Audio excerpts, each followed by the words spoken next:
Hello everybody. So in this presentation, I'm going to talk about one of the most common tasks in text mining.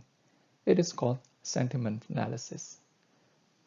So it is common that we have a set of documents and then we want to know some feelings that are expressed in those documents. Let's take an example of customer reviews. We would like to know what customer feels about our product. So that's one of the very common example of sentiment analysis. In this presentation, I'm going to talk about some tools that are already available out there that we can use to perform this analysis. I'm also going to talk about how we can build those tools if we want to. And then finally, some comments that you might need to think about when you want to perform this analysis for your project or for specific purposes of analyzing text. Sentiment is something part of a bigger thing, which is called here as affective states. So there are several affective states here based on Scherer's typology, and then sentiment is just one of them. It is included in the category of attitude. So here you can see other than attitude, these affective states also have things like emotion, mood, interpersonal stance, personality traits. And analyzing sentiment is already difficult. Analyzing the other states, I would say, is even more challenging, especially if you're going to analyze these other states based on the text.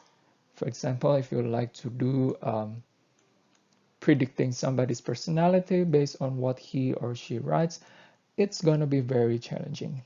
I think some people did this already, but I would say that it is much more difficult than sentiment analysis. So sentiment is part of attitude. In this state, we have if people like, love, or hate something. So it is part of this attitude. One of the tools that we may use to perform sentiment analysis is Lexicon. So we're going to see some available lexicons that has been developed over the years, and then we can use them to perform sentiment analysis. To give you an idea what a lexicon is and how it looks like, let's take a look at an example of LIWC lexicon. You can see here it contains list of words with positive emotion and list of words with negative emotion. So this is what a lexicon looks like.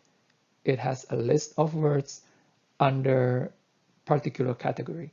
For example, the category of words with positive emotion. So that's the category, and there are words that falls into that category. And by the way, the asterisk here indicate that any word form that starts with appreciate, like appreciate, appreciated, appreciating, appreciative, they all fall into this positive emotion. Okay, so this is what a lexicon looks like. It's just a list of words that falls into some particular categories. So one of the most common types of lexicons is binary lexicons. By binary here, it means that the lexicon contains list of words and categorize those words into two groups. That's why it's called binary lexicons. So the groups are usually positive or negative. So one of the lexicon, the oldest lexicon, is called General Inquirer Lexicon. And then it is based on the work in cognitive psychology of work meaning. So this is a branch of the psychology science in which people study how our mind, our brain processes languages and words. It's very interesting, right?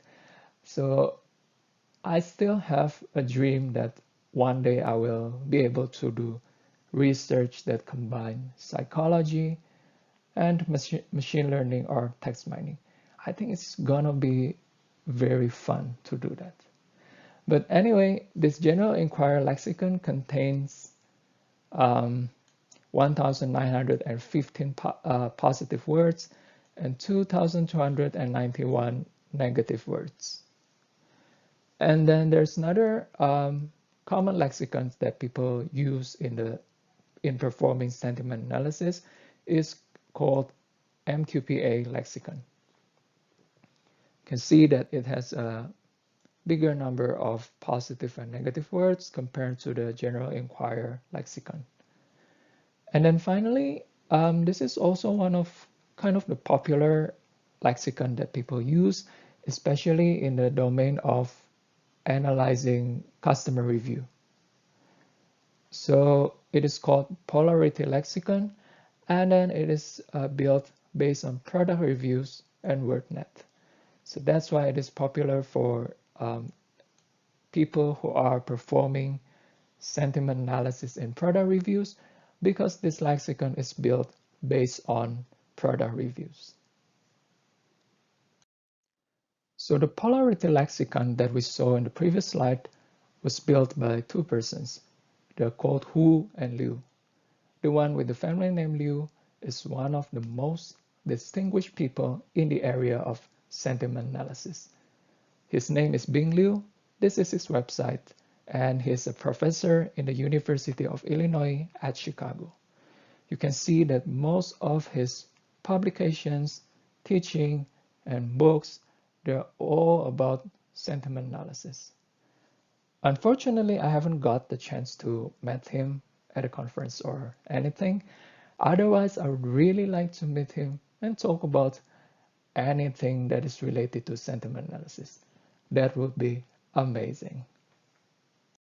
Now let's go back to talk about the three lexicons that we saw earlier: General Inquirer, MPQA, and the Polarity Lexicon. Here you can see these are the words, the samples of words with consistent sentiments across those three lexicons, which means that, for example, amazing, it's always positive in those all three lexicons, while on the other hand, bad is always negative in all those three lexicons. So if these are the words that are consistent across those three lexicons, you might think that, oh, so there are words that are not consistent across these three lexicons. Yes, so that's one of the problems with lexicons. It really depends on how you train the lexicons. I mean, what kind of documents, in what domain that you're training your lexicons on or labeling the lexicons on, it will have different results, such that one word in one context or one domain, it might have a meaning of a positive sentiment, but the same word in the other domain will have negative sentiment. So this is one of the things that you need to think about when you want to perform sentiment analysis and you say that you're going to use a lexicon. That is fine, but I would say that make sure that the lexicon is built with the documents in the domain that is the same with the domain of your documents. Otherwise, there might be some error. The error might be small or large. It really depends on how far the context between the documents, such that the sentiment might be very similar or might be very different. Now, you may also argue that sentiments may have more than just two dimensions. It's not just about positive or negative, but there are also other dimensions of the sentiment. So yes, some people build a different lexicon, which is not just positive or negative. For example, there's a lexicon for valence, arousal, and dominance. We have seen this VAD thing when we talk about word embedding.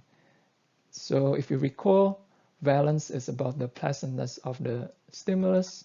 So This is, if you go up, it is more pleasant, positive, like vacation, delightful.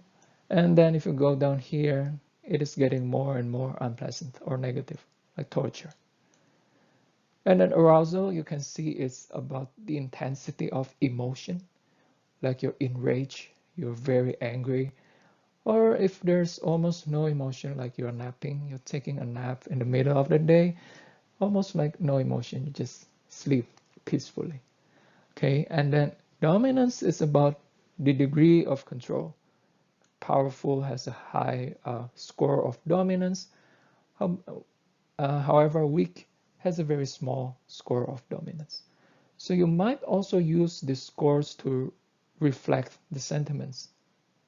It's not always need to be just about positive and negative, but if somehow, let's say, you need to make a differentiation based on the arousal, based on the emotion, you might use this score as well.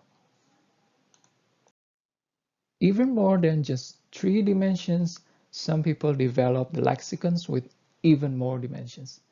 For example, EmoLex has no less than 10 dimensions. Yes, 10 dimensions. So 2 dimensions are positive and negative, and then the other 8 dimensions come from the wheel of emotions that is developed by Plutchik. So Plutchik says there are 8 basic dimensions. So those 8 basic dimensions are joy, which is the opposite of sadness, and then trust, which is the opposite of disgust, fear is the opposite of anger, and then surprise is the opposite of anticipations. And all the other words are the derived emotions from those basic emotions. So this lexicon EmoLex will give you not only whether a word is positive or negative, but how those words corresponds to each of those 8 basic emotions. So for example, reward, it is also corresponds to anticipation, joy, surprise, and trust. We have seen the lexicons. Now we are going to talk about how we can build those lexicons. One of the earliest methods to create a lexicon is by asking people to label the words. So you ask people whether this word is positive or negative, and then you ask a lot of people such that you can get a pretty good consensus about the sentiment of a word. And it is still a pretty common practice to do that nowadays. Because if you think about it, who is better than human or people to judge the sentiment of words, right?